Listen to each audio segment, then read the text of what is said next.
Clashes is the resultant effect of a state of disharmony bordered on disagreement among people living either within the same community or border communities.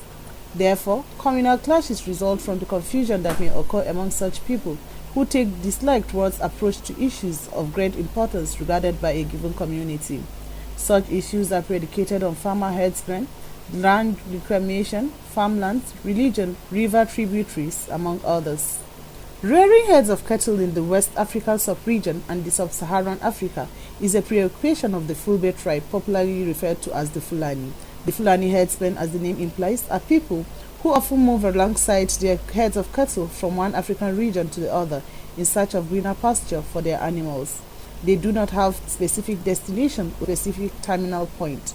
In Nigeria, the Fulani herdsmen are known for grazing year-round.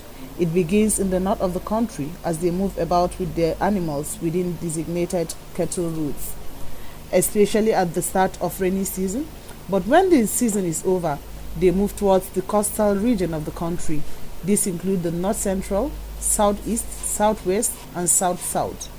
However, as long as herdsmen continue to move along with their animals, they are bound to encroach farmlands, and this may result in conflict with host communities. In Adamawa, northeast Nigeria, crises involving Fulani herdsmen and host communities have erupted continually. Such conflict situations can be steeped in feelings of anger, hatred, and vengeance. Most often than not, creative ways to address such complexities becomes a daunting task. At the receiving end, women and children are worst hit. A case in point is the core community in Gire local government of Adamawa State, where the community was reported to have slain some herdsmen following encroachment into farmlands with animals.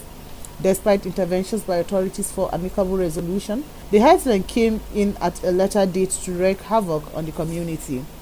As a result, lives were lost and properties, including buildings, were razed.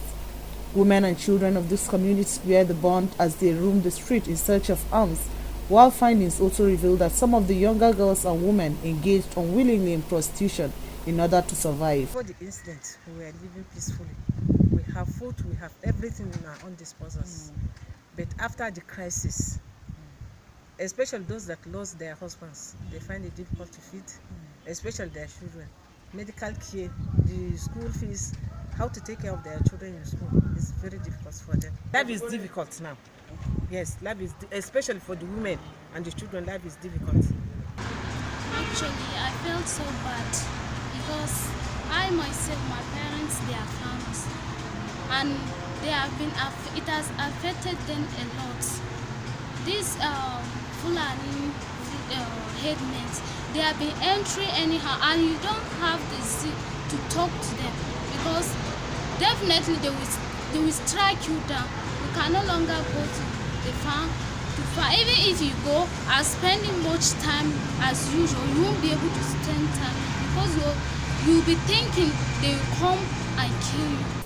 Similar instances have occurred in the country with lives being lost and properties destroyed. For Mama Esther, life may never be the same as they recall the fateful day herdsmen attacked.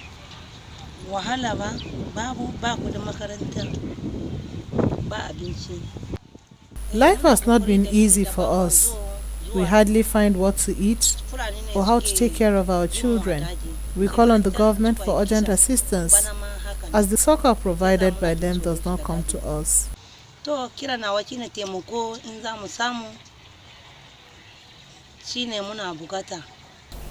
As victims appeal to authorities for urgent intervention, concerned Nigerians are of the view that there should be a more pragmatic approach to prefer solution on the way forward.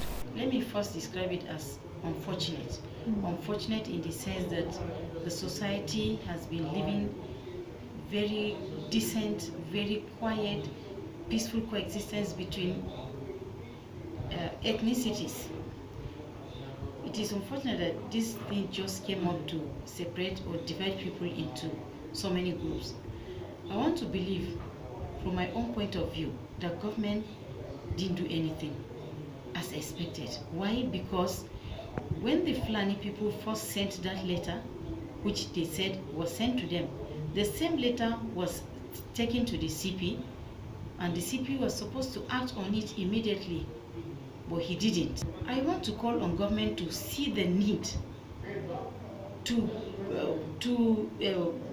create laws that will guide everybody, that will make you understand and will make me understand that there is nothing like peace, that there is nothing like better than peace, nothing that is better than harmony.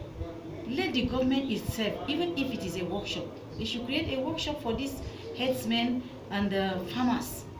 The government needs to do a little more by being proactive, with a view to forestalling reoccurrence of crisis of such development, because that has been going on, and for the optimum time this has happened, and who knows, you can never tell, maybe the same old story will go the same way. It's like, taking action by words, and letting it to die naturally, and after some time you have a relapse, a reoccurrence of that. There should be proper legislation through the state assembly where laws can be promulgated to ensure that grazing reserves are particularly preserved for the herdsmen.